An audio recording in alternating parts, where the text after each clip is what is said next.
Bonjour à tous. Enchanté de Bonjour. vous retrouver pour ce nouveau webinaire. Pour ceux qui suivent Fasterclass habituellement, Parole d'expert qui là est délocalisé parce que c'est avec Olivia sur Livestorm. Donc pour ceux qui ne nous connaissent pas, je m'appelle Raphaël Maisonnier, je suis cofondateur et CEO de Fasterclass. Et Fasterclass, on est un organisme de formation et de coaching. On est certifié Calliope et on est spécialisé dans Faster, l'accélération de la montée en compétences des managers. Et aujourd'hui, je suis avec Imad. Imad, est-ce que tu peux nous dire un petit mot sur toi et sur Olivia? Avec plaisir. Donc, moi, je m'appelle Imad, je suis le cofondateur de Olivia. Et ce qu'on fait chez Olivia, c'est qu'on prend soin de la santé mentale des collaborateurs. Aujourd'hui, on en prend soin de plusieurs façons différentes. La première, c'est déjà de venir déstigmatiser le sujet dans les entreprises. Parler positivement de la santé mentale, former les collaborateurs, les managers, les codires, mais aussi avec de l'accompagnement individuel où on a une application qui met en relation donc les collaborateurs avec le bon accompagnement qu'il leur faut, donc soit avec des experts psychologues ou sinon des contenus. Et on vient aussi nourrir la stratégie de prévention des risques psychosociaux en général avec des dashboards, des RH, des données qui permettent de plus cibler des actions. Aujourd'hui, on accompagne un peu plus de 100 000 collaborateurs en France et à l'étranger. On est présent dans 30 pays. On accompagne des grands groupes comme Vinci, EDF, Air Liquide, mais aussi des plus petites structures et des entreprises de taille intermédiaire.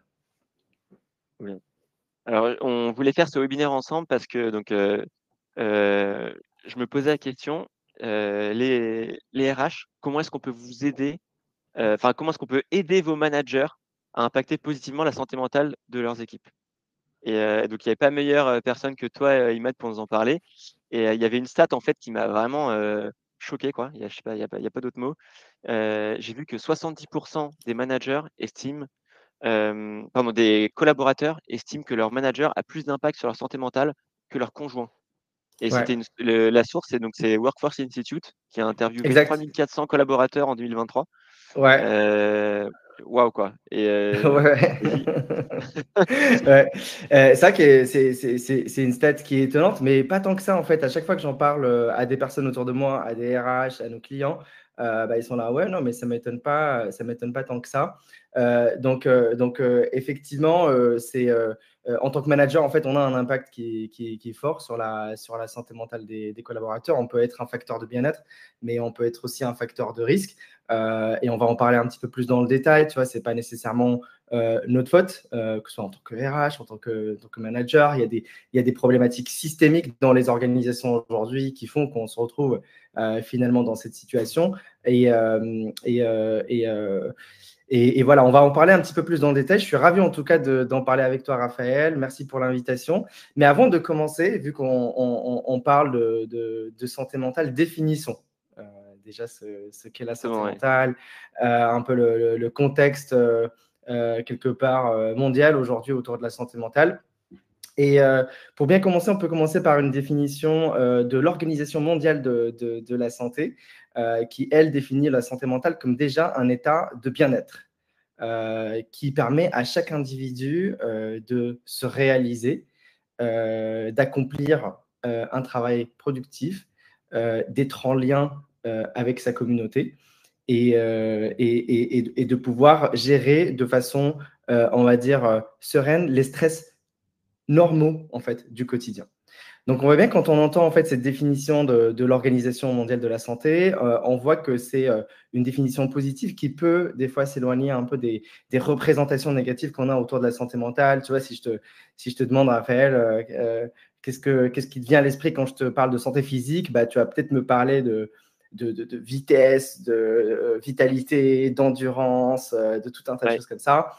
Si je te dis santé mentale, alors certes, les choses changent aujourd'hui de plus en plus. En fait, la santé mentale est la grande cause nationale en France, donc les choses bougent. Mais en fait, il y a encore des représentations négatives. Donc, on pense vulnérabilité forte, on pense des fois maladie, on pense faiblesse. Souvent, quand on dit voilà, je ne vais pas bien, donc c'est un aveu de faiblesse. Donc, ce qu'on voit à travers cette définition de l'Organisation mondiale de la santé, c'est que finalement, c'est un état de bien-être. Donc, c'est quelque chose de positif. Et c'est ce qu'on essaie de porter aussi dans nos communications, c'est que la santé mentale, en fait, ça doit rimer avec vitalité, ça doit rimer avec accomplissement, ça doit rimer avec épanouissement, ça doit rimer avec confiance en soi. Et voilà, tous ces mots que, finalement, auxquels on aspire toutes et tous. Mais pour rentrer un petit peu encore plus dans les définitions, tu voulais rebondir sur quelque chose, Raphaël? Non. Non, mais justement, donc, enfin, je voulais savoir, mais si peut-être continuer avec la définition. Et moi, c'est un truc qui m'intéresse, c'est quoi les causes de la dégradation du coup de cette santé mentale, tu vois. Mais peut-être tu veux y venir Yes, après. ouais. Bah, on va en parler parce que souvent, en fait, la question qu'on me pose, en fait, que ce soit nos clients, que ce soit nos partenaires, etc., c'est aujourd'hui, on parle de 2,5 millions de personnes en situation de burn-out. On parle d'un salarié sur deux qui est en détresse psychologique. Donc, les C'est chiffres de la en santé France? mentale en France, ouais.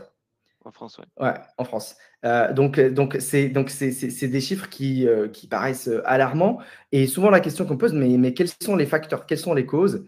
Et puis, pourquoi est-ce qu'aujourd'hui, on a l'impression qu'on va encore plus mal qu'avant?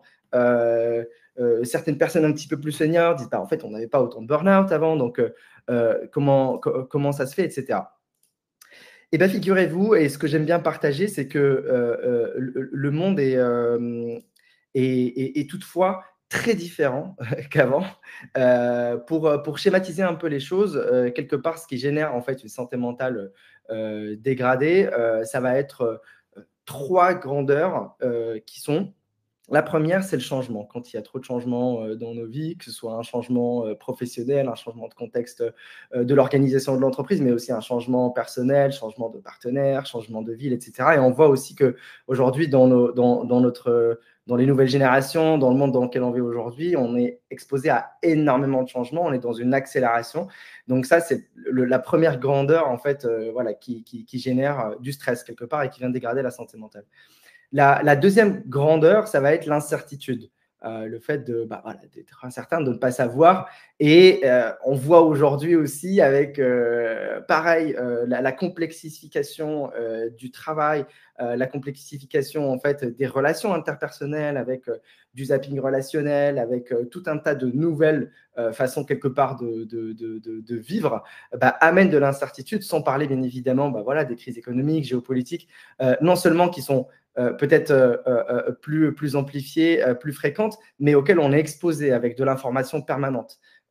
Donc, Ouais, oui, vas-y, je réagis Raphaël. là-dessus. J'avais vu passer une étude ça remonte un peu maintenant, c'était il y a peut-être 2-3 ans. Je saurais plus te donner la source, je me demande si c'était pas une étude de la Harvard ou un truc d'Harvard ou un truc comme ça. Yes. Elle disait que les personnes qui étaient les plus heureuses dans leur vie étaient celles qui se sentaient le plus en maîtrise de leur vie, en contrôle de ce qui se passait, qui avaient en gros le sentiment d'avoir les leviers en main, quoi. Et à l'inverse, Mhm. celles qui avaient l'impression de subir leur vie, donc en gros, l'incertitude qui te fait fluctuer, qui t'impacte sans que tu aies de contrôle dessus, c'était celles Mhm. qui étaient enfin, à l'inverse, moins heureuses dans leur vie, quoi. Donc, il y a Absolument. peut-être un lien Ah là-dessus, ouais, quoi.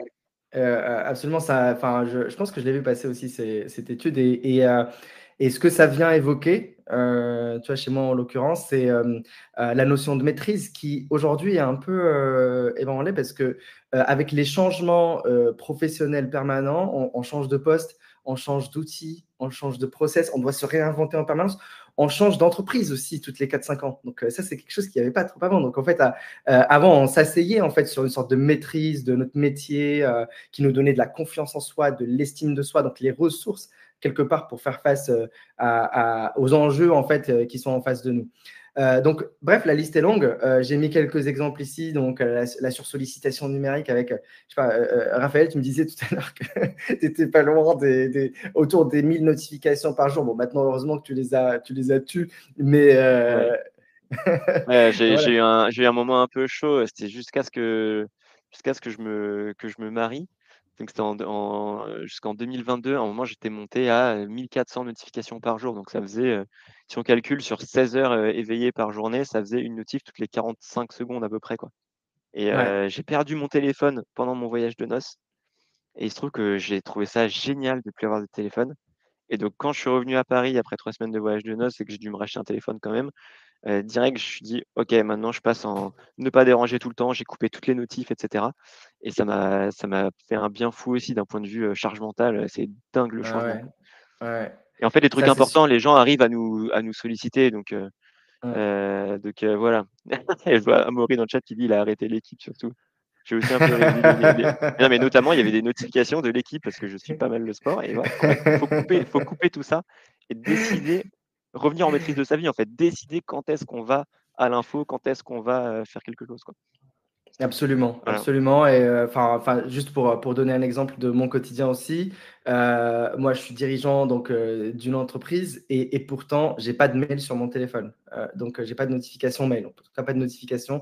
Et j'ai arrêté toutes les notifications. Donc, c'est moi qui vais vers les choses parce que sinon, ce n'est simplement pas humain. On n'est pas conçu pour être interrompu toutes les 40 secondes, toutes les minutes. Ça crée une charge cognitive et un changement de contexte qui prend beaucoup d'énergie et ça crée une fatigue décisionnelle et une fatigue cognitive au quotidien. Donc, je pourrais parler longuement de ça, mais on va plutôt parler d'autre chose. Mais pour résumer cette partie-là, si vous voyez ces slides, je trouve qu'elle résume pas mal le contexte de la santé mentale et la définition. Ça va nous aider à comprendre les mécanismes qui permettent justement de l'impacter positivement. C'est qu'on est en stress, qui est on va dire un concept un peu général dans la santé mentale, lorsque les exigences, en tout cas la perception des exigences de notre environnement, est supérieure à la perception des ressources qu'on pense que l'on a pour faire face à ces exigences. Et on voit bien que dans un contexte où tout change, où le monde s'emballe en permanence, en fait, les exigences de l'environnement sont de plus en plus fortes, avec de plus en plus de demandes d'adaptation.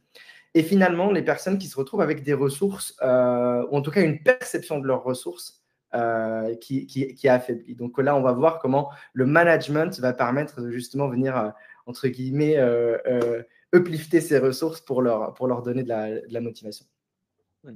D'ailleurs, en parlant de management, donc là, on a compris que les managers avaient un grand pouvoir, une grande responsabilité aussi, du coup, parce qu'ils ont un pouvoir sur leurs équipes. Ouais. Tu voulais rappeler quelques évidences et faire quelques constats avant Ouais, qu'on embraye sur le absolument. sujet? Oui, absolument. Vas-y. Déjà, la première, en fait, c'est que les managers sont souvent en fait promus, et on est promu en tant que manager parce qu'on est bon techniquement, on est bon dans ce qu'on fait, on maîtrise, et on va dire, ah bah écoute, toi là, tu fais un super boulot, voilà, tu vas passer à l'étape supérieure. Donc il y a cette notion de supériorité aussi et d'évolution positive en tant que manager. Et sauf que manager, finalement, c'est un métier à part entière, c'est un métier de gestion de l'humain, c'est comment motiver des personnes, c'est comment apporter un cadre, comment accompagner des personnes qui, des fois, se sentent en situation de fragilité, de vulnérabilité, etc.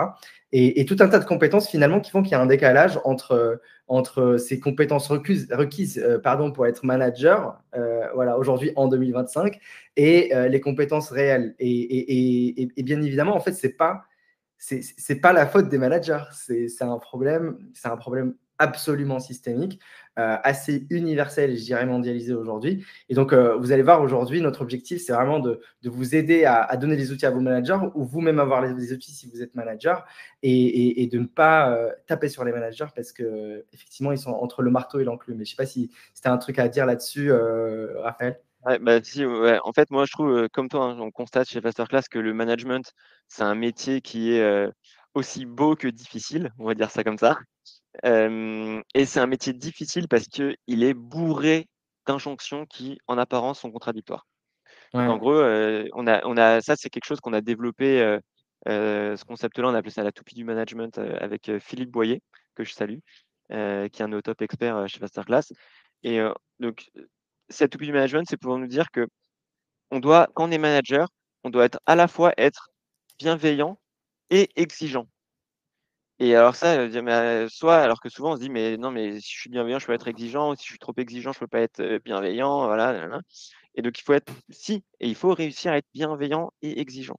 Et il faut réussir, et c'est ça qui est très compliqué, et même je dis: «Il faut», c'est pas bien de dire «il faut» et ça, mais idéalement, un bon manager arrive à être bienveillant et exigeant, arrive il y a la notion de permission et de protection. C'est-à-dire que je vais permettre la prise de risque et en même temps, quand il y a un risque, il peut y avoir un retour de flamme, et donc de protéger, mon équipe en cas de retour de flamme. De réussir à challenger et en même temps de soutenir. Si je fais que challenger, je peux épuiser les gens, je peux les flinguer. Si je fais, que du soutien et cetera, mais que je ne challenge jamais, ça on reste que dans sa zone de confort, et voilà, pareil. Donc challenger et soutenir. Et on peut parler aussi de courage et d'empathie. Donc de réussir à avoir le courage d'avoir des conversations difficiles. Il faut être vraiment courageux pour ça, de savoir dire les choses, En même temps, oui, de savoir dire les choses, de comment les dire avec empathie. Parce que si je te dis juste, Imad, tu me saoules, Mmh. c'est toujours le bazar avec toi, et cetera, bah, ça OK, je t'ai dit quelque chose, mais en fait, Ouais. ça va pas servir à grand chose à la fin. Donc réussir à lier courage et empathie. Voilà, donc il y a comme ça tout un tas de notions. Je pourrais aussi parler de management par soumission, management par engagement et de quand est-ce qu'il faut activer quel levier. Donc en gros, l'idée, c'est de se dire que le management, c'est un métier qui est très beau, mais très difficile, et que selon la situation, il faut réussir à actionner les bons leviers et l'enjeu, c'est que, bah, il y a une infinité de situations, de contextes, de cultures, de personnes, d'entreprises, d'équipes, et c'est ça qui rend la chose hyper complexe. Et en Mmh. même temps, même si c'est très complexe, il y a certains passages obligés, on va dire ça comme ça, comme réussir à créer un climat de sécurité psychologique. Ouais. Et là, sur la sécurité psychologique, c'est toi l'expert, mon coco. Donc, si tu peux me donner les billes, sur comment aider les managers à impacter, à créer un climat de sécurité psychologique, heu, régale-toi, enfin là, c'est le moment. Yes. Alors, bah, ce qu'il faut selon moi, arriver à comprendre et à transmettre, aux managers, au leadership, c'est que personne, absolument personne n'a envie d'aller au boulot le matin pour paraître, incompétent, pour paraître, intrusif, pour paraître, faible, vulnérable et cetera. On a tous envie, quelque part, d'aller au boulot et paraître, intelligent, force de proposition, compétent et cetera. Et il se trouve que, depuis tout petit, on a appris à éviter de paraître incompétent, à éviter de paraître intrusif. Bah, pour ne pas paraître incompétent, bah, en fait, il ne faut pas trop poser de questions, pas dire je ne sais pas. Pour ne pas paraître intrusif, il ne faut pas trop challenger le status quo. Pour ne pas paraître quelque part faible, etc., il ne faut pas admettre ses erreurs. Donc, tu vois, en fait, on a développé ces mécanismes de protection tout au long de notre vie et tout au long de notre éducation pour éviter justement qu'on ait ce jugement en fait négatif qui est porté sur nous. Et donc, c'est important pour un manager, en fait, d'être conscient de ça. Et du coup, de créer un climat qui permet aux gens de pouvoir dire je ne sais pas quand ils ne savent pas. Ce qui est souvent le cas avec ce monde, avec ce monde qui change en permanence et toutes ces nouveautés. Ne parlons même pas de l'intelligence artificielle, etc. Donc, le je ne sais pas, c'est tous les jours. Ouais, je ne Et sais pas, c'est une opportunité d'apprentissage. J'aime bien dire ça, quoi. c'est absolument, absolument. OK. Exactement et de pouvoir créer un climat qui permet aux personnes de pouvoir dire: «Je ne sais pas», de pouvoir admettre leurs erreurs, de pouvoir challenger le statu quo, de dire: «Je suis pas d'accord, et je propose plutôt ça» et donc d'admettre aussi leurs erreurs, de dire: «Ah bah là, en fait, j'ai fait une bourde et voilà ce qui s'est passé» et donc ce climat-là, qui permet aux personnes de faire ça. On appelle ça un climat de sécurité psychologique. C'est on va dire un concept qui a été développé par une chercheuse à Harvard dans les années fin 90 et puis sur tout le long des années 2000. C'est une chercheuse qui s'appelle Amy Edmondson et qui a découvert finalement ce concept en faisant une étude auprès de deux équipes cliniques dans un hôpital, où en fait, il y a une équipe qui s'est trouvée à être plus performante, d'accord. Elle était plus performante, donc ça veut dire qu'elle avait des meilleures rémissions et des rémissions plus rapides, alors qu'elle commettait plus d'erreurs qu'une autre équipe qui voilà, en fait, était moins performante. Donc, en fait, finalement, en commettant plus d'erreurs, elle a remarqué que en fait, cette équipe médicale était plus performante. Donc, elle s'est posé la question de comment. Et en fait, il se trouve que finalement, cette équipe qui était plus performante parlait davantage des erreurs et autorisait, et les membres de l'équipe se faisaient suffisamment confiance pour pouvoir en parler de ces erreurs. Et donc, en fait, ça permettait de les résoudre, ça permettait de voilà, améliorer continuellement en fait les processus de façon plus systémique, plus transverse que le fait de les cacher. Donc en fait, ce qu'il faut apprendre aussi en tant que manager, c'est quand on ne voit pas d'erreur, c'est pas qu'il n'y en a pas, c'est qu'elles sont cachées. Et qu'il est important en fait de créer un environnement où les gens se sentent suffisamment en sécurité pour pouvoir dire, bah voilà, en fait, là, je me sens pas bien, ou alors là, j'ai commis une erreur, ou alors là, je ne sais pas, et là, là, j'ai une question à poser, je ne comprends rien. Voilà. Et donc ça, c'est très important. Et pour donner quelques éléments, en fait, comment dire, quelques tips, on va aussi vous partager des ressources, que ce soit par email à la suite du webinaire, mais également tout ce qu'on se dit, en fait, va se retrouver aussi dans des ressources qu'on vous a partagées dans la partie lien. Donc, en bas à droite de votre écran, il y a un onglet qui s'appelle Lien. Si vous ne le voyez pas, il doit être dans la partie trois petits points. Il y a trois petits points et puis il y a un menu qui apparaît et du coup, vous voyez Lien à cet endroit-là. Donc, voilà, on vous expliquera peut-être un petit peu plus ces ressources qu'on vous a partagées. Mais donc, n'hésitez pas, tous les concepts que je vais évoquer, en fait, vous allez les avoir aussi à portée de main. Donc, j'ai une notification qui me dit que j'ai une qualité vidéo qui est mauvaise. Est-ce que c'est OK? Ouais, mais j'ai l'impression que c'est revenu. C'est en train de revenir. Il y a eu un petit saut et puis ça revient tranquillement. OK. Et OK. sur la sécurité psychologique, donc ça a été fait dans les fins des années 90, tu disais. Mais après, il y a aussi Google qui a fait Exact. une étude là-dessus. Et à la base, d'ailleurs, qui n'était pas une étude là-dessus, qui voulait juste savoir pourquoi certaines équipes performaient plus que les autres. Tu veux en parler, l'évoquer Exact. rapidos? Absolument. Absolument. Donc, en 2014, en fait, il y a Google qui a étudié des critères de performance auprès de 150 équipes en interne chez eux, en mettant en comparaison 250 critères de performance. Des critères de performance qui amènent vers plus de revenus, des livraisons en temps et en heure. Donc, voilà, des choses qui sont objectivables. Et donc, dans ces critères de performance, ils se sont rendus compte que sur les 180 équipes, le critère qui impactait le plus la performance d'une équipe, c'était la sécurité psychologique.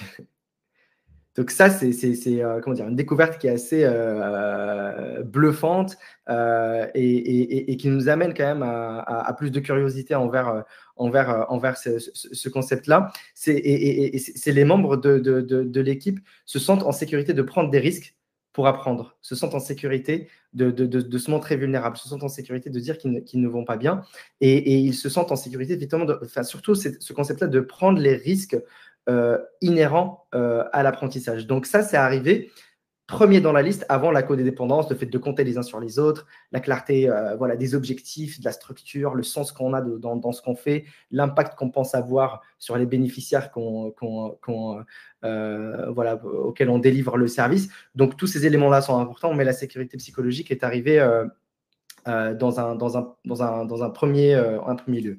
Et donc, souvent, ce que j'ai comme remarque, je ne sais pas pour toi, Raphaël, mais quand je parle de sécurité psychologique, les gens me disent oui, mais en fait, au bout d'un moment, voilà, il faut quand même être exigeant, quoi. Enfin, on peut pas, Ouais. ça peut pas être Est-ce le que monde des bisounours et on peut pas juste.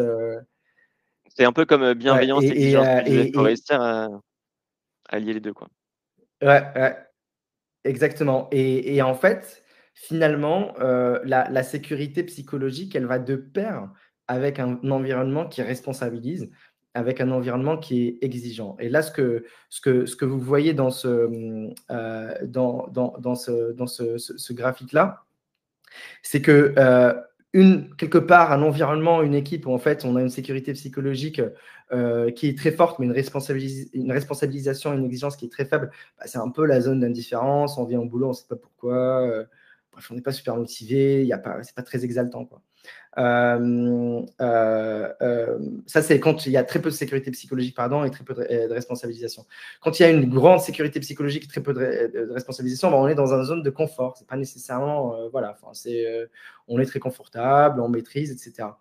Quand en fait on a très peu de sécurité psychologique, donc trop de contrôle, trop d'exigences et en plus trop d'exigences, bah, en fait là on se retrouve dans une zone dangereuse pour la santé mentale. C'est une zone d'anxiété où on est en permanence en train de dire je ne suis pas à la hauteur des exigences de mon environnement. Et en plus, je ne peux même pas dire que je ne comprends pas, je ne peux même pas dire que j'ai commis des erreurs. Donc là, c'est une zone qui est rouge, un peu dangereuse.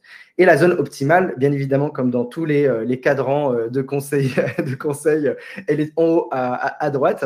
Et c'est la zone optimale d'apprentissage. Et c'est vraiment cette zone où, en fait, on crée ce climat de sécurité psychologique et en même temps, on est exigeant, on responsabilise les gens et on leur met en place un cadre qui les sécurise.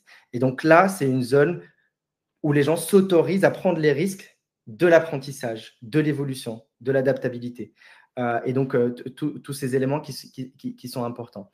Et pour donner peut-être des tips et des anecdotes aussi sur cette partie-là, nous, ce qu'on fait, par exemple, en interne, ce qu'on propose aussi à nos clients, c'est déjà un outil simple d'organiser des rétrospectives pour libérer la parole autour des conditions de travail, autour de la santé mentale. Et une rétrospective, c'est quoi? Ça peut être une fois par mois, une fois tous les 2 mois, une fois tous les 3 mois, à votre rythme, de dire qu'est-ce qui se passe, qu'est-ce qui est positif dans le fonctionnement de l'équipe, qu'est-ce qui fonctionne un petit peu moins bien, qu'est-ce qu'on pourrait améliorer et qu'est-ce qu'on devrait retirer. Et pour ça, il y a un cadre que j'aime bien. Je vais vous partager rapidement mon écran là-dessus. Hop.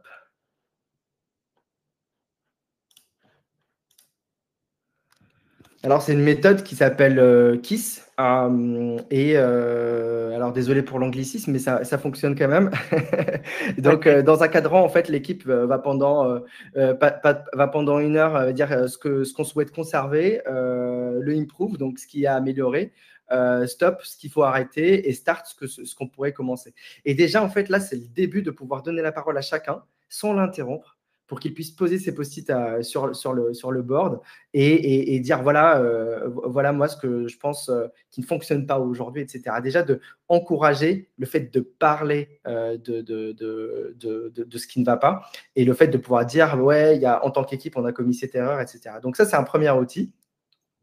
Un deuxième outil que moi j'utilise beaucoup, c'est la météo intérieure. Celui-ci, en fait, on crée souvent avant les rétrospectives, on fait un petit tour de table d'équipe. Il faut savoir déjà que chacun comment il se sent et qu'il partage un petit peu son émotion. Et ce qu'on aime faire, et c'est un autre exemple très important dans la sécurité psychologique, c'est on commence par parler nous-mêmes les fondateurs. Ou alors, si vous êtes manager, vous pouvez commencer par parler vous en premier. Et si vous exposez une vulnérabilité, si vous dites « Ah ben là, ces derniers temps, je suis stressé, il y a ça qui me rend un petit peu anxieux, notamment, je ne sais pas, tel livrable de tel projet, ou alors je sens qu'il y a un peu trop de pression, ou peu importe. Quand vous faites ça, vous autorisez les autres à le faire. Ce qu'on a remarqué avec mon associé, c'est qu'à chaque fois qu'on prend la parole en premier et qu'on dit ouais là ça va pas trop, voilà je sens que c'est pas super ok, etc. Ben là en fait on libère la parole et là les gens parlent vraiment de leurs émotions. Si on modèle une attitude en mode je suis sûr de moi, hyper décisif, je sais où je vais, tout va bien, etc., et qu'on cache nos réelles vulnérabilités, ben on n'autorise pas les autres à le faire.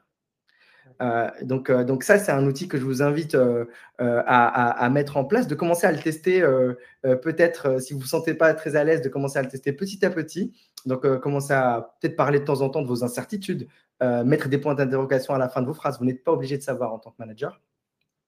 Et en tant que RH, quand on vous pose des questions, on peut dire « je ne sais pas aussi ». Ouais.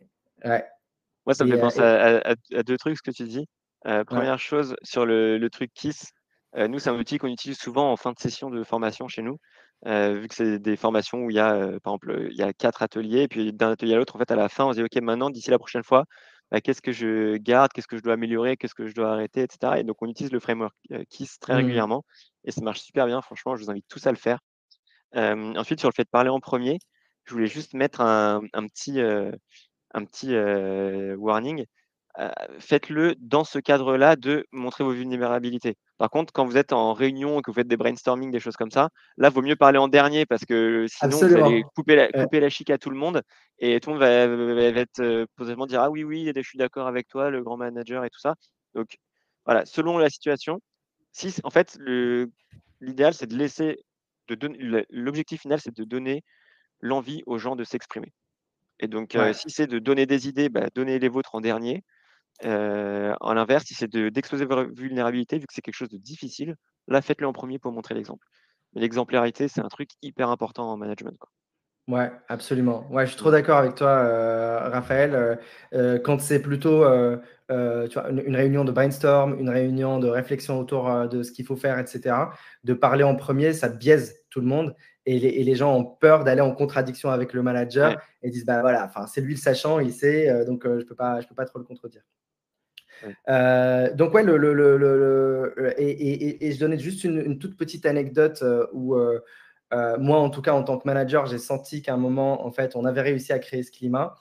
C'est quand, en fait, j'ai des collaborateurs qui viennent et qui viennent pour me dire, bah, Imad, là, je procrastine, en fait. Et un truc, ça va pas, j'arrive pas, je bosse lentement, il y a quelque chose qui va pas, etc. Et là, je me dis, on a gagné parce que finalement, le collaborateur, il se sent suffisamment en sécurité pour venir dire à son patron, quelque part, bah, en fait, qu'il procrastine. Et donc, voilà, ça, c'est des premiers signaux de sécurité psychologique. Et puis finalement, ce qui s'est passé, c'est que j'ai dit à cette personne-là, bah, vas-y, parle-en à la réunion hebdomadaire avec l'équipe et demande de l'aide. Et c'est ce qu'elle a fait et les gens l'ont aidé. Voilà. Ouais, mais trop bien. Ah, mais de réussir à, enfin, c'est ce que tu as dit, quoi. Faut pas croire qu'on est tous parfaits et tout. On a tous des moments, des up and down, et dire: «Non, moi je suis parfait» et cetera, ou de rien vouloir montrer, en fait, bah, c'est des opportunités d'apprentissage de louper, des opportunités de développement de louper et de stagnation qui vont rester. Alors que si on en avait parlé, si on s'était entraidé, si on se sentait suffisamment en sécurité pour le faire et pour partager, on aurait beaucoup plus rapidement trouvé des solutions, Mhm. grâce à l'intelligence collective et grâce à aussi, au manager qui aussi, peut grandement aider, quoi. Absolument, absolument. Ouais. Et j'avais un Ben, dernier outil avant peut-être de passer à l'étape, vas-y, vas-y, un vas-y. dernier outil à partager. Moi, enfin, j'ai une conviction et je vais peut-être avoir ton avis là-dessus, Raphaël, c'est qu'une équipe, c'est pas un groupe de personnes qui travaillent ensemble, mais c'est un groupe de personnes qui se font confiance. Donc c'est important en fait de créer de la confiance à l'intérieur d'une équipe. Et pour créer la confiance, la première étape, selon moi, c'est de pouvoir se connaître en tant que personne, au-delà Ouais, que de se connaître en tant que collègue. Et il y a un outil que je vous partagerai en lien aussi, c'est l'outil des 36 questions. Alors attention, enfin, on n'est pas obligé de prendre les 36. Moi, j'en prends 5 et je crée des ateliers où avec l'équipe, on se pose des questions sur nos vies quelque part, des fois personnelles, sur si jamais, par exemple, j'avais envie de changer quelque chose dans mon éducation, qu'est-ce que ce serait? Et du coup, de rentrer en connexion, en empathie avec les gens. Et c'est comme ça qu'on commence à se faire confiance et qu'on crée cette codépendance où on peut compter les uns sur les autres. Et pour moi, c'est un élément super important aussi. et tu as parlé de confiance, donc ça, c'est un truc pareil, c'était pas du tout prévu, mais ça me fait penser à ça. Quand tu parles de confiance, je sais pas si vous connaissez, certains d'entre vous, l'équation de la confiance. Donc l'équation de la confiance, elle dit, que la confiance, le niveau de confiance est égal entre 2 personnes. Par exemple, si ou moi, la confiance que je vais t'accorder à toi, Imad, ou ça peut être aussi la confiance que toi, Imad, tu vas susciter chez moi ou que moi je vais susciter chez toi. On peut prendre un peu dans tous les sens. Mais en gros, ça va être la confiance, je vais vous le mettre dans le chat comme ça, c'est écrit. C'est égal à la compétence multipliée par la fiabilité, multipliée par la qualité de la relation. Et donc, tu as bien évoqué la qualité de la relation. Le Hmm. tout divisé par l'égocentrisme. Et donc, ça pareil, on l'a bossé avec Philippe Boyer. On a fait un test que, bah, du coup, c'était pas prévu, mais pareil, on pourra vous partager dans l'email récap le test, l'autotest sur la confiance. Vous pouvez faire entre vous et votre manager, entre le manager et le collaborateur, au niveau de l'équipe, quel est le niveau de confiance dans l'équipe. Et donc, c'est de vous dire, vous pouvez noter chacun des items de 1 à 10, même de 0 à 10 quand c'est en haut au numérateur. L'égocentrisme, juste, on peut pas diviser par 0, donc ce sera de 1 à 10. Et c'est de dire si chacun des items, s'il est égal à 0, il n'y a pas de confiance possible. Donc si la qualité de la relation, par exemple, est nulle, bah, la confiance sera égale à 0, quoi que vous fassiez. Vous avez beau être le plus compétent, avoir le moins d'égocentrisme possible, etc. Si en fait l'autre, c'est mon ennemi juré, je ne peux pas avoir confiance en lui. Mhm. Pareil pour la compétence. Si je veux soigner mon enfant, parce que je suspecte qu'il y a un truc grave, bah, je vais demander à un spécialiste médecin. Je vais pas demander à mon meilleur pote, même si c'est la super qualité de la relation. Voilà, donc tous ces enjeux, donc c'est si vous voulez rehausser le niveau de confiance dans l'équipe, ce qui est important quand même pour avoir un niveau de sécurité psychologique, qui soit élevé. Voilà, il y a la compétence. Est-ce que les gens, vous considérez votre équipe comme compétente en tant que manager? Après, il y a la fiabilité. Est-ce que vous êtes, c'est des trucs tout bêtes, mais est-ce que vous êtes à l'heure en réunion? Est-ce que quand vous dites quelque chose, vous le faites ou est-ce que c'est il y a du retard et cetera? Mais si on vous considère comme fiable, OK, c'est le niveau de confiance sera rehaussé. Il y a la qualité de la relation. Est-ce que vous êtes à l'écoute? Et Imad, tu nous partageras des bonnes manières d'être à l'écoute, par exemple, en tant que manager, dans quelques minutes. Mais voilà, de renforcer la qualité de la relation, c'est très, très important. Et après, il y a diviser par l'égocentrisme. Alors là, bon, je vais pas vous faire un dessin, mais c'est attention, je différencie égocentrisme de l'ego tout court. Parce que l'ego, ça peut être, aussi, d'avoir un minimum d'ego, c'est pas trop mal d'avoir ça peut être aussi de la confiance en soi, d'être sûr de sa force. Ça, je renie je dis c'est très bien. Je différencie ça de l'égocentrisme où là, c'est suivre ses propres intérêts Mmh. et donc Mmh. j'ai beau être le plus compétent du monde, et cetera, si en fait j'ai mon agenda à moi et que je ne suis que mes intérêts, là, il peut y avoir un problème et ça peut briser la confiance également. Bien sûr. Ouais. Et donc ça peut vous faire un score sur 1000 par exemple. Mettez toute une 10 fois 10 fois 10 divisé par 1. Donc 10 fois 10, 100 fois 10, 1000 divisé par 1, vous restez à 1000. Donc ça, c'est le score maximal de confiance que vous pourrez avoir. Si, il suffit que vous ayez un égocentrisme démesuré, vous allez voir à quel point ça affecte la confiance. Vous divisez par 10, vous passez d'un coup de 1000 à 100 quoi. Alors que vous avez beau être le plus compétent, le plus fiable, la meilleure qualité de relation, bam! Ça casse tout. Ou pareil, si vous êtes, une qualité de relation exécrable et que vous notez, qualité de relation à 0, bah, boum, confiance 0. Voilà, et c'est tous ces leviers qui permettent de renforcer la confiance, voilà, ça faisait écho à ce que tu Ouais, disais, génial. Bah, je la connaissais pas en fait cette équation de la confiance. C'est trop bien. voilà. Donc un outil qui me sert pas mal ces derniers temps, ça a été une des équations. Il y a quelques équations comme ça qui ont un peu, changé ma perception en termes de management, d'équipe et cetera. Et il y a une autre dont je vais bientôt vous parler, je pense, je sais pas si c'est le moment de parler un peu Ouais, ouais, c'est le moment, de ouais, c'est le de moment. l'apprentissage. Allez, bah, Oui. du coup, je me lance, mais en fait, quand tu as parlé d'apprentissage, hem, notamment entre la sécurité psychologique et avec ton schéma, est-ce qu'on a une sécurité psychologique élevée et une responsabilisation, une exigence élevée? Et là, boum, c'est là où on peut apprendre et je suis complètement d'accord. Et une des manières les plus en fait, pour moi, il y a 3 voies pour apprendre historiquement. Si on reprend la chronologie de l'histoire de l'humanité, on va dire, il y a la première, c'est, le test, l'expérimentation. Donc, l'homme, imaginons l'homme des cavernes, qui, voit un cactus, boum, hop, le cactus, il se pique, il comprend: «Aïe, cactus pique, pas toucher cactus». Voilà, c'est ça, c'est l'expérimentation. Donc l'avantage, c'est qu'une fois qu'on l'a fait, on retient bien parce qu'on l'a expérimenté dans notre chair. L'inconvénient, c'est que si on devait tout apprendre de nous-mêmes en expérimentant et tout tester par nous-mêmes, premièrement, c'est super long parce que, bah, on peut pas tout enfin, il y a tellement de choses à faire, quoi, si on devait tout faire nous-mêmes, tout apprendre nous-mêmes. Et deuxièmement, c'est très dangereux. Si on veut savoir, quels sont les champignons, mortels, bon, bah, je vais en goûter un et je vais l'apprendre, mais ça sera la dernière chose que j'apprendrai de ma vie, quoi. C'est Donc clair. donc voilà, donc ça c'est la l on ça c'est très à la mode l'expérimentation aujourd'hui, de dire: «Ouais, il faut tester et cetera». C'est Ouais. vrai, il y a des choses pour bien apprendre, c'est bien de l'expérimentation. En revanche, on ne peut pas tout tester, c'est trop long et ça peut être dangereux. 2e chose, ensuite est venue la transmission, donc là qui est née avec, les moyens de communication, avec notamment l'école qui a institutionnalisé la transmission.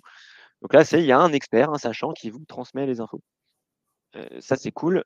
Ça permet l'homme des cavernes qui a compris que le cactus piquait, bah, après il va dire à son copain homme des cavernes: «Attention, cactus pique, pas toucher cactus» et donc l'autre, il a compris que, OK, faut pas le toucher.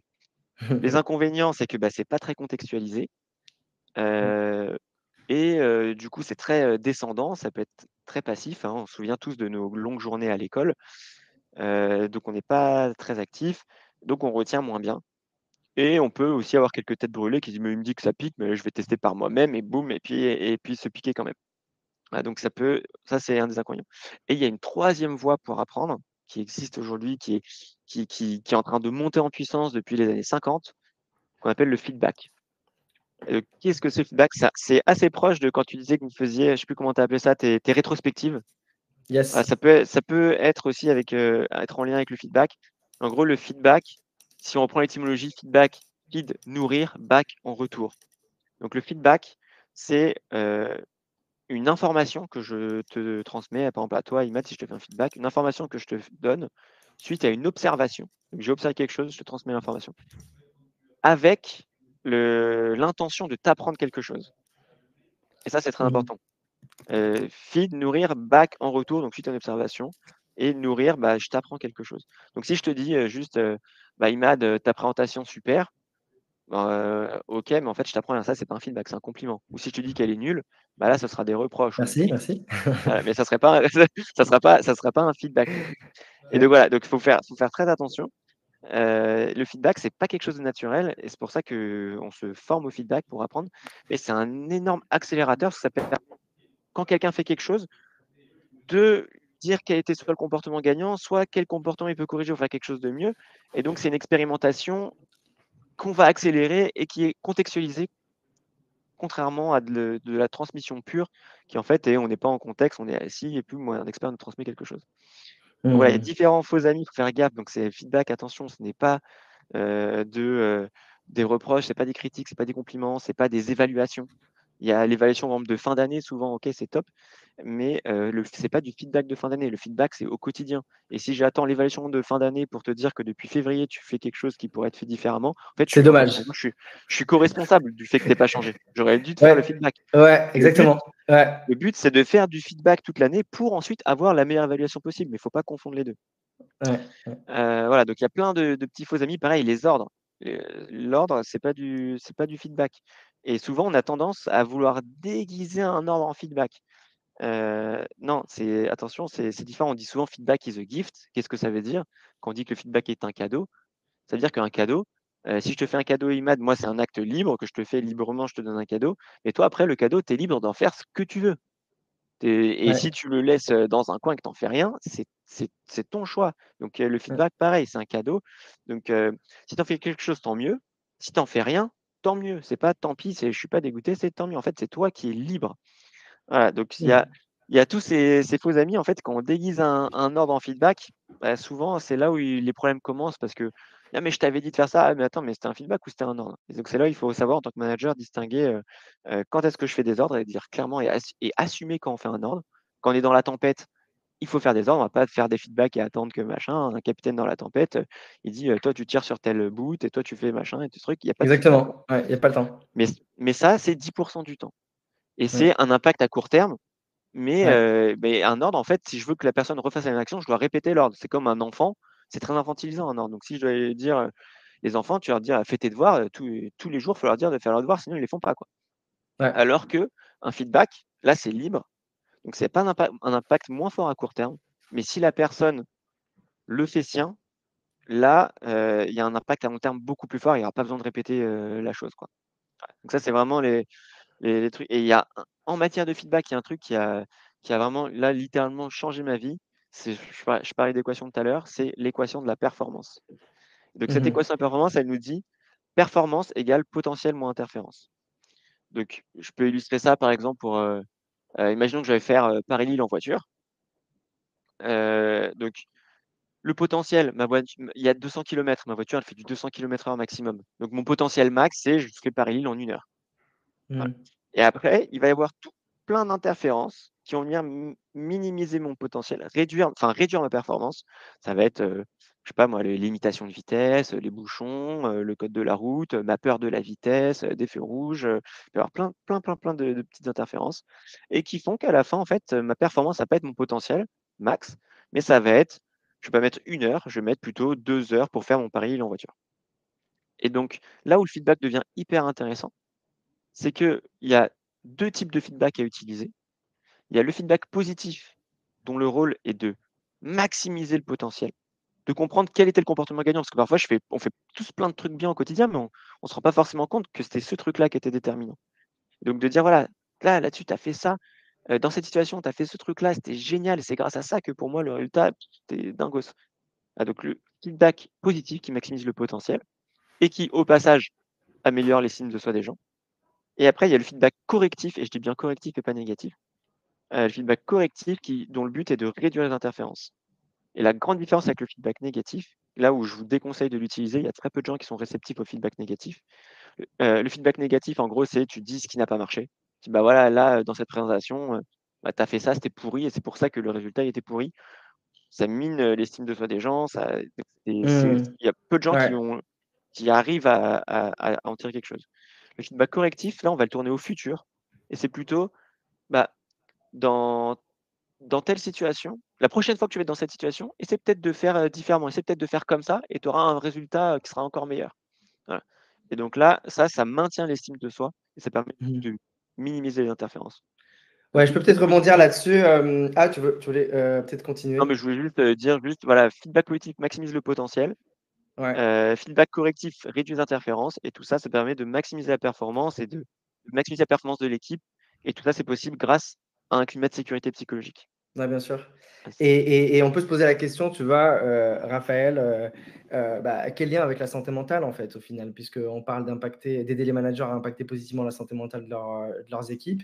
Bah, en fait, ces interférences, c'est ce qui vient, quelque part miner la santé mentale. C'est ce qui vient dégrader la santé mentale, puisque si on est, bourré de peur, tous les jours, et qu'on n'a pas le cadre sécurisant qui nous donne un feedback, et qui nous permet de grandir et de maîtriser, d'apprendre, grandir et maîtriser, bah, en fait, on va avoir une mauvaise estime de nous-mêmes, on va toujours se sentir incapable, etc. etc. Donc, finalement, ces outils, que ce soit la sécurité psychologique dont on a parlé tout à l'heure, le feedback dont a parlé Raphaël, finalement, c'est des outils qui ont énormément d'impact sur la santé mentale des équipes. Et on en parlait tout à l'heure, en fait, aujourd'hui, avec les réseaux sociaux, etc., un des facteurs de stress, des facteurs qui dégradent la santé mentale, c'est la comparaison permanente. On n'a jamais été Ouais, dans un monde où on est autant en comparaison avec les autres via les réseaux c'est clair, sociaux ouais. et autres.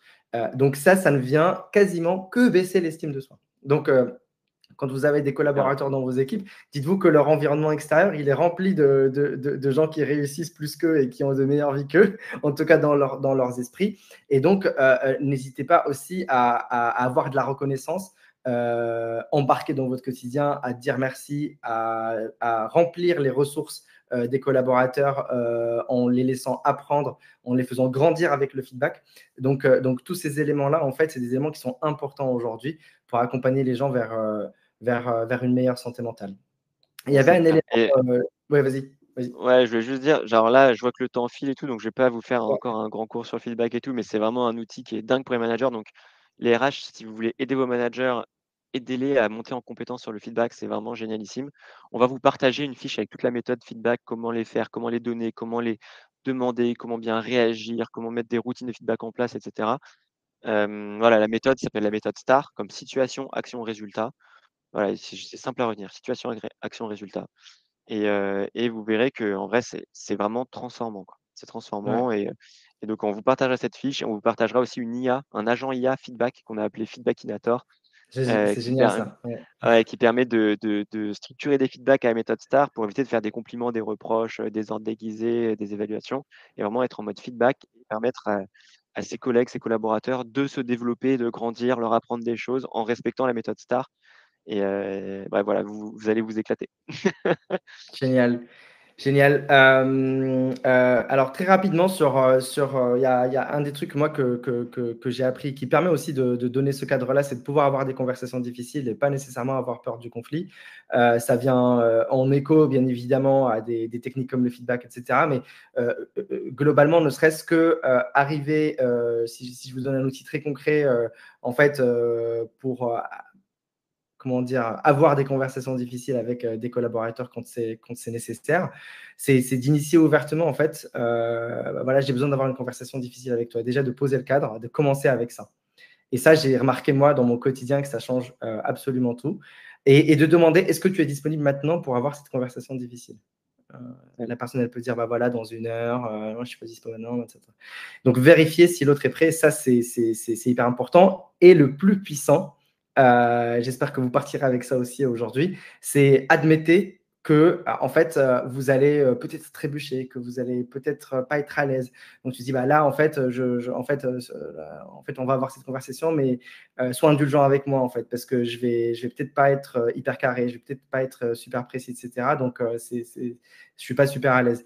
Et donc ça crée un environnement sécurisant aussi bien pour la personne que pour vous, pour pouvoir avoir cette conversation difficile. Et ensuite, bien évidemment, voilà, essayer d'être focus sur les faits et pas sur des généralités. Tu fais toujours ça, tu fais toujours ça. Utiliser plutôt Ouais. le je que le tu, etc. Donc ça, c'est d'autres concepts pour mener ces conversations. Mais en tout cas, pour moi, dans le sens poser le cadre sécurisant pour les gens où en fait ils sentent que les choses sont dites et sont pas cachées. Et il n'y a pas et ça vient diminuer cette peur du jugement parce que les choses sont dites. Et donc ça, c'est important de pouvoir avoir des conversations difficiles quand les situations bah voilà, le demandent. Je vois que le temps file. En fait, il y avait autre dimension importante dans le manager qui prend soin de la santé mentale de son équipe, que je trouve très utile. Déjà, première chose, un manager doit prendre prendre soin d'abord de sa santé mentale avant de prendre soin de la santé mentale des autres. Donc, dans l'avion, voilà, on nous demande toujours de mettre notre masque d'abord si jamais il y a un incident et après pouvoir aider les autres. C'est pareil dans une équipe. Donc, d'abord prendre soin de sa propre santé mentale. Bien manager, c'est d'abord essayer d'aller bien. D'accord. Et ensuite, une fois qu'on a lancé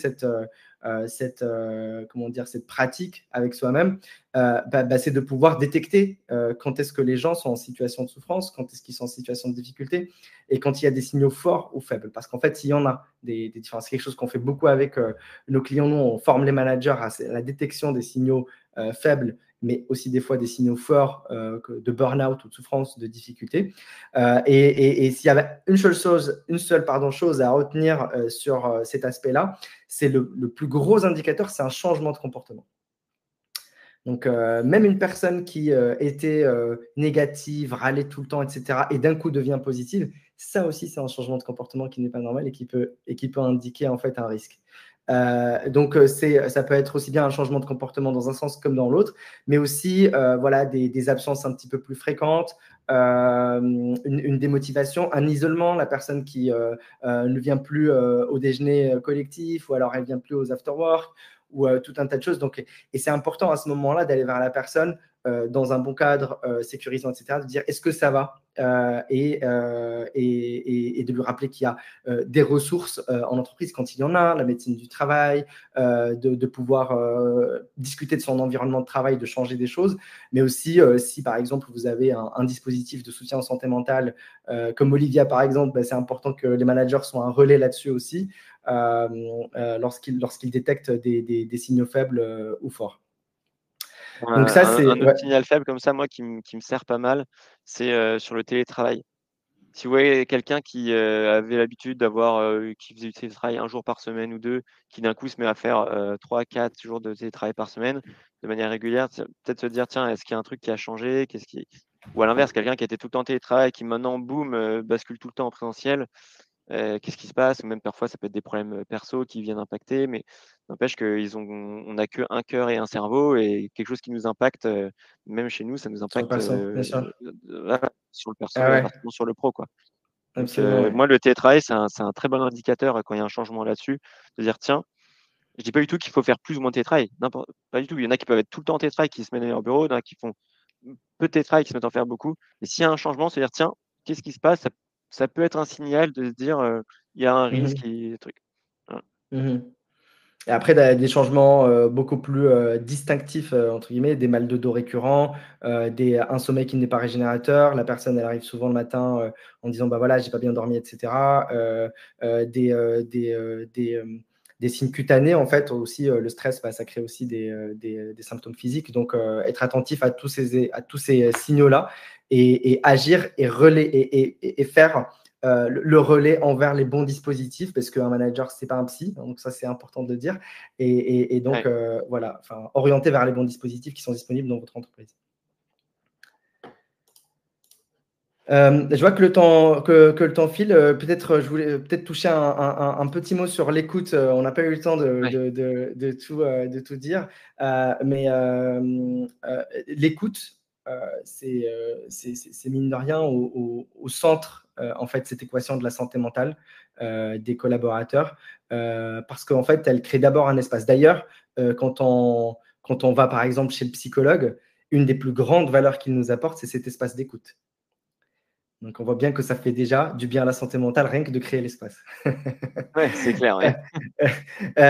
Donc c'est important de se doter d'outils pour apprendre à écouter et ne pas tout de suite sauter sur des solutions, parce qu'on a souvent cette logique un peu solutionniste chez nous tous, hein, qu'on peut avoir des réactions un petit peu comme ça.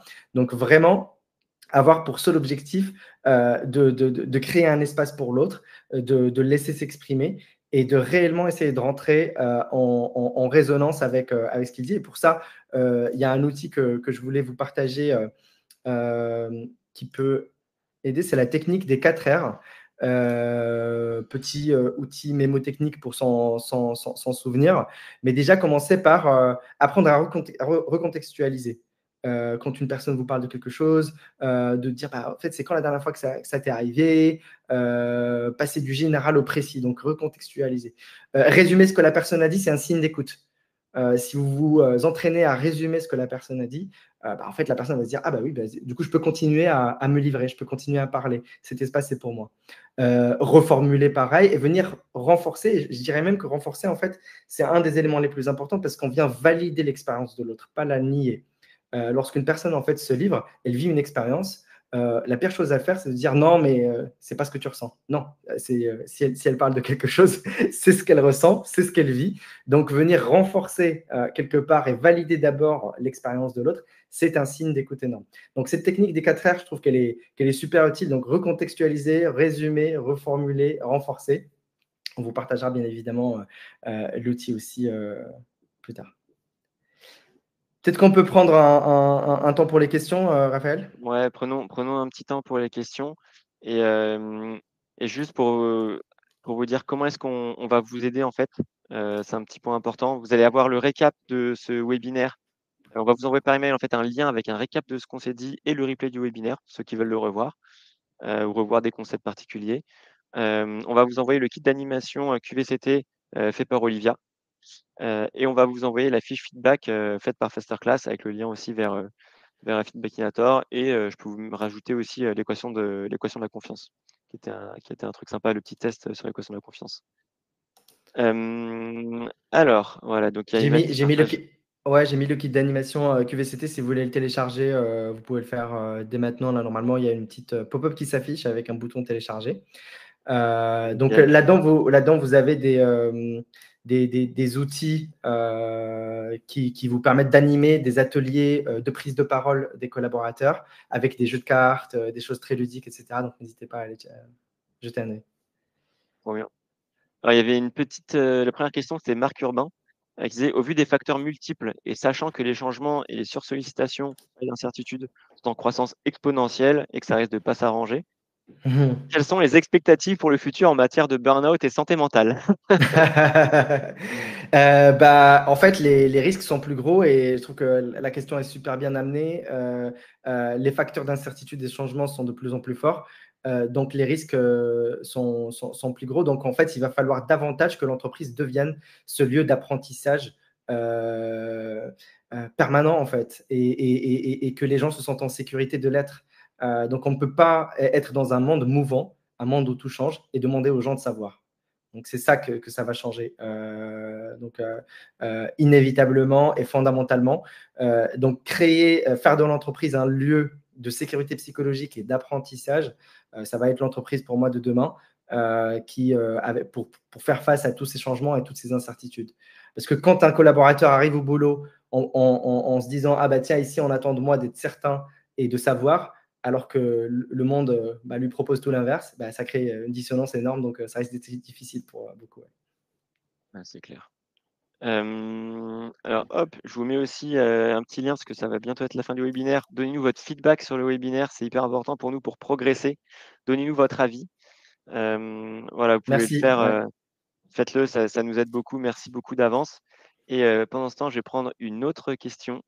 Hop, alors qui pardon, tac, je me mène dans les trucs. Une question de Clark Elliott. Quelles mesures les managers devraient-ils prendre pour éliminer les interférences dans l'environnement physique de travail? Et par interférence ici, la question se portait sur le bruit, les distractions et cetera. Moi, j'ai quelques petits exemples qui marchent, Vas-y. bien, Ouais. qui peuvent être, déjà, vous pouvez couper toutes les notifications et cetera, parce qu'il peut y avoir tous les Teams, qui vont arriver ou les Slack et cetera qui vont popper. Donc, moi, coupez vos notifications et on vous sonnera, en gros, s'il y a un truc urgent, mais il y a rarement quelque chose, qui est trop urgent pour que vous deviez y répondre dans les 5 minutes, quoi. Ça, c'est la première chose. Deuxièmement, en équipe, heu, cadrez vos règles de communication en équipe. Nous, on a par exemple un petit document qui, selon le niveau d'urgence, comment est-ce qu'on communique. Si on peut attendre, 2 jours et voilà et qu'on peut faire 2 choses en attendant, on va s'envoyer un email et puis on traitera l'email, tous les 24-48 heures. Si on a une demi-journée, ça va plutôt être, du Teams ou Slack ou quelque chose comme ça, mais c'est messagerie instantanée, en fait, c'est pas de la messagerie instantanée, c'est, on a une demi-journée ou une journée pour répondre. Si par Mmh. contre, là, je suis vraiment bloqué, j'ai besoin d'un truc, bah, soit, je viens de voir si je suis dans le bureau, soit je t'appelle, mais par contre, les appels, c'est que, si vraiment c'est méga urgent. Ça, Ouais, bien c'est la sûr. première chose. Deuxième chose, vous pouvez avoir des casques anti-bruit si vous voulez pas être dérangé ou vous mettre un code couleur sur Celui-là. votre bureau, voilà, des casques, comme ça. Vous pouvez mettre des codes couleurs sur votre bureau en mode, si j'ai mon truc, rouge sur l'ordi, c'est me dérangez pas ou vert, OK, c'est bon, je suis redispo. Ou si je suis en mode ne pas déranger sur Teams ou Slack et cetera versus, je suis en ligne, ça veut dire ne pas déranger, même si on est dans le bureau, bah, me dérangez pas, quoi. Voilà, ça Mmh. c'est des petits tips comme ça. Je sais pas si toi, Imad, tu en as d'autres à faire rapidement, mais Non, globalement, enfin, je pense que tu as fait un petit peu le tour. Il y en a un autre qui me vient en tête, c'est plus sur les distractions et les notifications. C'est, de programmer tous les messages qui ne sont pas urgents au lendemain à 9 heures. C'est une tâche super simple, mais qui change la vie, ouais. des collaborateurs sur une journée, puisque les distractions, bah, en fait, elles nous coupent, ça prend de la charge cognitive, le switch de contexte et cetera. Si c'est pas urgent, je le mets à demain 9 heures. Comme ça, on peut commencer notre journée en regardant tous les messages des autres, toutes les demandes, organiser notre journée en fonction, voilà, être plus serein là-dessus. Trop bien. Et ben, je vois qu'on a fait j'ai l'impression qu'on a fait le tour, donc je vous remets une dernière fois, le lien pour, nous partager, votre avis sur le webinaire. S'il vous plaît, prenez 30 secondes pour y répondre. Et puis s'il n'y a pas, prochaines, questions, je vois qu'il est déjà 31, on a dépassé d'1 minute et il va être, Exact. temps de couper. Merci beaucoup à toutes et à tous. J'espère que ça vous a été utile et puis à une Ouais, prochaine. ouais, merci beaucoup, merci, et merci Clark, merci Céline, merci Alexis. J'espère que ça vous a plu. Merci. Bonne Bonne journée à toutes et à tous.